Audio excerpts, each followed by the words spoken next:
하나님의 평화가 여러분과 함께하기를 주의 이름으로 축복합니다. 오늘 우리에게 주시는 하나님의 말씀은 마태복음 19장 13절부터 15절 말씀까지입니다. 예수님 시대 사람들은 존경받는 종교 지도자에게 아이를 데려와 축복 기도를 요청하고 받는 전통이 있었다고 합니다. 사람들은 예수님께 안수 기도를 바라고 아이들을 데려왔습니다. 그런데 예수님의 제자들은 자기들 선에서 울타리를 만들고 경계선을 그어 사람들을 꾸짖고 내쫓았습니다. 예수님께 접근하지 말라는 것입니다. 아이들을 위한 축복 기도를 바라고 주님께 왔지만 제자들은 길목을 막았습니다.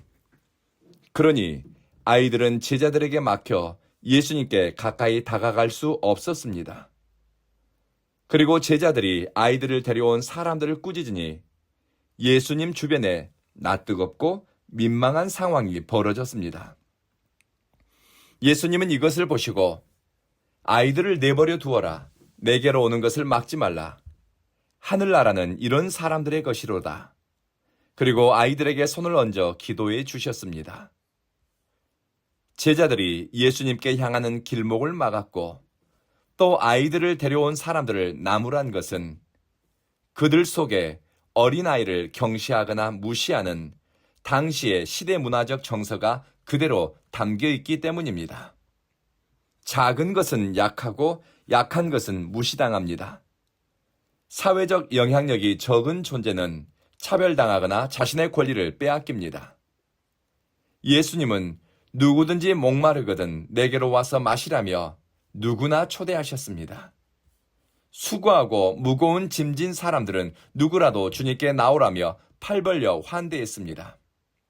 그런데 예수님께로 다가가는 길을 가로막고 있는 존재가 다름 아닌 주님의 제자들입니다. 주님의 뜻을 가장 잘 헤아리고 주님의 손발이 되어야 할 사람들입니다. 주님을 위해 쓰임받아야 할 사람들이 거치는 돌이 되고 주님께 향하는 길목을 막고 있으니 기가 막힐 노릇입니다. 최근에 만난 어떤 사람에게 예수 믿으라고 권했지만 교회가 싫고 교회 다니는 사람들이 싫다고 합니다. 또 교회를 다니다 떠난 사람에게 다시 신앙을 회복할 것을 간곡히 이야기했는데 교회 조직과 그 내부자들이 싫다고 합니다. 예수님이 싫은 것이 아닙니다. 주님을 안다고 주님을 믿는다고 하는 교회 안에 있는 사람들이 싫다는 것입니다. 오늘날에는 예수님의 뜻을 왜곡하고 복음의 걸림돌이 되는 사람은 외부의 적보다는 오히려 우리 내부의 적인 경우가 많습니다. 교회 공동체를 위협하고 성도 공동체의 연합을 깨뜨린 사람들은 외부의 위협이 아니라 교회 내부자들인 경우가 있지요. 제자들처럼 주님의 뜻을 왜곡시키고 주님께로 향하는 길을 막고서는 민망한 일을 아무렇지 않게 행하고 복음에 합당하지 않은 태도로 사람들을 대하니 아무리 전도와 선교에 열심을 낸다고 해도 열매 맺기 어렵습니다. 예수님은 제자들의 태도를 보고 분히 여기셨다고 하는데 화가 머리 끝까지 올랐다는 의미입니다. 사람들은 일반적인 죄, 윤리적인 범죄가 주님의 마음을 상하게 할 것이라고 여기지만 예수님을 머리 끝까지 화나게 했던 죄 중에 하나가 사람을 대하는 그리스도인의 태도입니다. 나보다 약한 사람을 대하는 태도, 입술의 언어가 별것 아닌 것 같지만 그것을 통해 우리 내면의 가치와 생각의 방향이 드러납니다. 예수의 정신과 거리가 먼 태도로 사람을 대하거나 하나님 나라의 가치가 아닌 것으로 사람을 판단하고 말하는 것이 주님의 분노를 자극하는 행위가 됩니다. 하나님 나라의 대적은 예수를 모르는 사람이 아니라 교회를 안다고 하는 사람, 직분을 가진 사람, 예수를 믿는다고 하는 사람일 수 있으니 우리는 돌이켜 살펴보고 깨어 분별해야 할 것입니다. 잠언에 성읍은 악인의 입술로 말미암아 무너진다고 말씀합니다. 예수님의 공동체에 어려움을 가져오는 것은 제자들의 성숙하지 못한 생각과 무례한 언어 습관, 사람을 대하는 태도였습니다.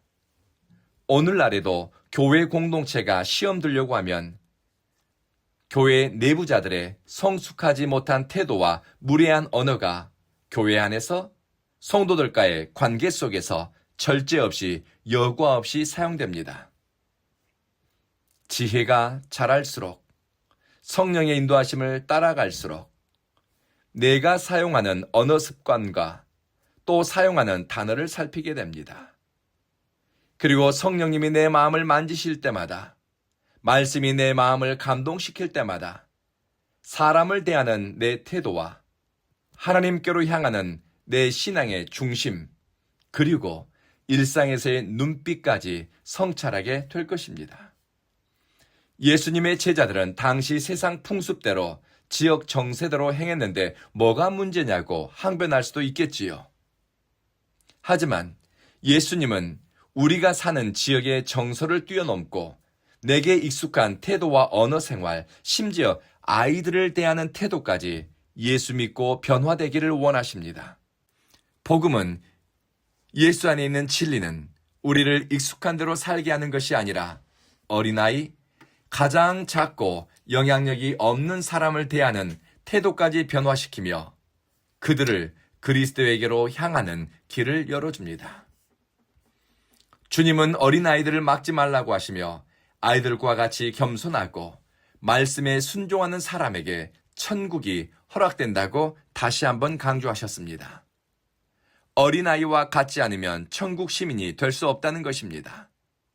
여기서 하나님 나라의 시민으로 살 수 있는 중요한 가치는 겸손입니다. 겸손은 하나님의 통치를 받아들이는 낮은 마음, 주님이 기뻐하는 마음입니다. 천국으로 향하는 길 위에 있는 겸손한 마음은 자기를 보잘것없는 존재로 여기는 생각이 아니라 자신을 조금 덜 생각하는 마음이라고 해석하면 어떨까요?